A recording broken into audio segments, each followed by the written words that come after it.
In this topic, the children will be tasked with adapting a basic biscuit dough recipe. They will need to take the recipe and turn it from plain to tasty by adding extra ingredients. They will consider taste and budget and develop their team working skills in the process.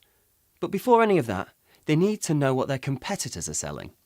I'm going to run through how to 1. Carry out a session that will give your children a taste of what's on the market. 2.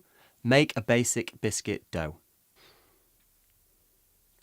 The trick to running a biscuit tasting session is ensuring that you have a range of biscuits.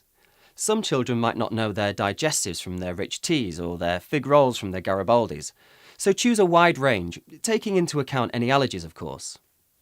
Start the tasting by putting all 6 biscuits onto plates for each table, giving each pupil approximately a third of a biscuit.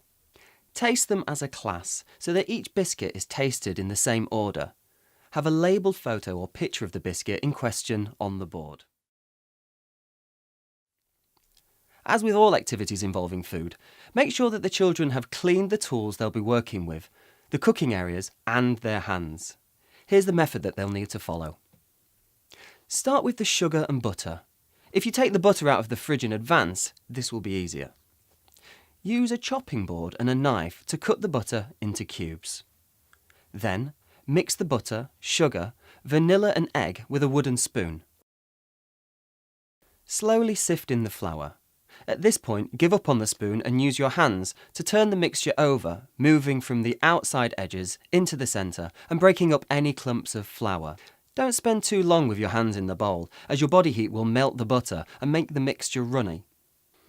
Then, mould the dough into ball shapes and place them onto a baking tray. Remember that the dough shapes need to be similar size, so they cook evenly, and they need to be spaced out as they'll spread during cooking. Keep an eye on the first batch, as your oven may run hotter or colder than the dial actually suggests. Let them cool down before you remove them. If you're using baking paper, you can slide the biscuits onto a wire rack and let the air circulate below the biscuits so that it cools quicker. Then, of course, it's the all-important tasting time. Whilst the children are trying their biscuits, ask them to think about the additional ingredients they would like to use in their own biscuit recipe.